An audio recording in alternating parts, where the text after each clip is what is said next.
And the weather is perfect for spending responsibly in light of the faith. And faith and finance is something we look forward to each and every Friday because Drew Blazsik comes in and educates us on the all things money. Good morning, Drew. Good morning. Good morning, Drew. Ron, Dave, how's it going?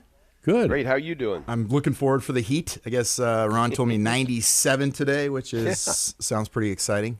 Yeah. Well, You are a glutton for punishment.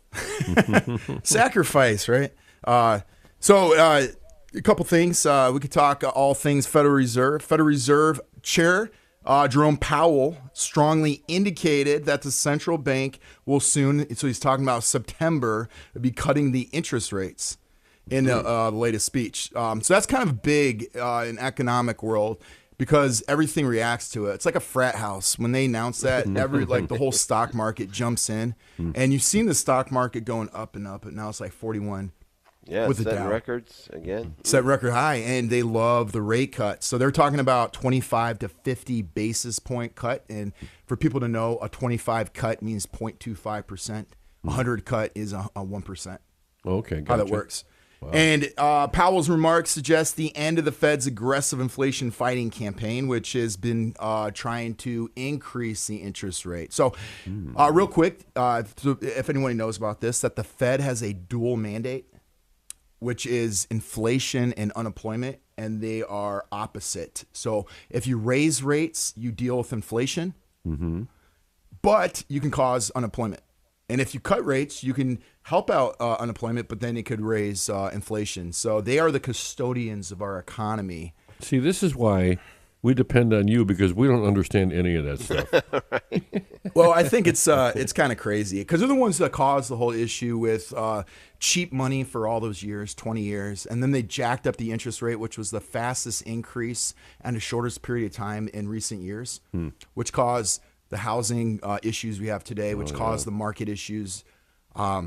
But part of the reason they said inflation was up, and I don't know about you, but when they say inflation was only like 7%, it felt like 30. It really depends on what they count. So Yeah, I was going to say, I think they're leaving some stuff out because there's no way it's less than 30. Well, just a grocery store visit tells you sometimes it's 30%. Sometimes 50 and 100% some things. And they showed if you do the calculations what it was in the late 80s or the early 90s, it was really about 20% inflation. But what they do is they take a basket of goods and they say, oh, you're going to go to the movie, you're going to buy a Snicker bar, you're going to buy a house. They use that and they look at the average price and they say, oh, this is inflation.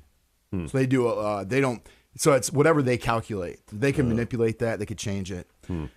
So what Powell was saying, he's expressing optimism and achieving a soft landing, bringing inflation down to 2%, which I don't necessarily buy it. But that's why he is going to start increasing or decreasing the interest rate. So I would just watch that the market could go up further. House prices could go up further if they start cutting interest rates. Then that's an issue. And that kind of goes into my next part, guys, is that let's always remember the Catholic Church teaching on this. Pope Pius XI, Quadragesimo Anno, 1931.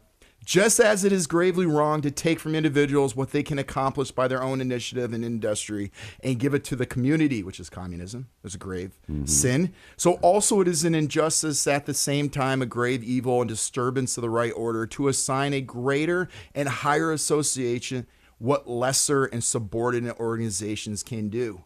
Subsidiarity. For every social activity ought of its very nature to furnish and help to members of the body social, never destroy, absorb them. So they're saying is the centralized powers is not a Catholic teaching. If local authorities, if local states can do it, we shouldn't have all this centralized power, and that's what the Federal Reserve represents. Such wisdom. And last thing with the catechism, you can't leave out the catechism here. It says, in accordance with the principles of subsidiarity, neither the state nor any larger society should substitute itself for the initiative and responsibility of individuals and intermediary bodies. So it's individual responsibility. It's that whole concept that centralized power isn't a great thing. And in other news, and not related, but definitely related to your topic, Drew, and that is that it was announced that there are now more millionaires regarding those who have at least $1 million in their 401ks, in their retirement accounts. 497,000 of them, just shy of 500,000, breaking all records for the amount of money in individual retirement accounts. Oh, wow. Is that for the United States or the world? Yeah, no, that's for the United States. Just announced from numbers that were released from June, now showing 497,000 individuals with that $1 million in their retirement accounts. Yeah, does $1 million mean the same thing as it did, 10, 15 years ago? Not really. If you had that in the 1990s, that'd be amazing. Remember, everybody wished they had $1 million. It's definitely not as much. But what's crazy about that, if you have inflation that happens, that does increase asset prices, which are 401ks. So when you see that, the wealthy get wealthier, and typically inflation will hurt the middle class, and the poor typically will separate more and more and more. And we saw that ever since 1971.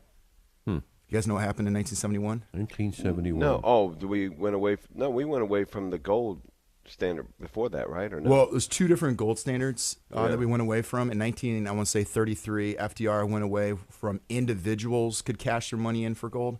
But in 1971, foreign governments could not cash dollars in for gold. Oh, okay. Wow. So then it really gave the ability for the government to spend, print. And that's why you get the massive inflation since 1971. Hey, just a reminder, you ain't taking none of it with you. The only way you get to keep it is if you give it away. So I'm just telling you. You ever see that picture of a rich man in a poor man's grave? Looks pretty similar. Yeah. There you go. It's a good reminder. Yeah, very good, Drew. Love it. Dave, I got to tell you, I'm impressed. You knew the gold thing there in '71. So I knew it was somewhere around that time that we had completely lost our minds. Yeah. And things kind of the wheels came up. Not too long after that, 2 years after that, by the way, we legalized abortion across the United States of America. Kind of has removed God's favor from us a bit, I would say.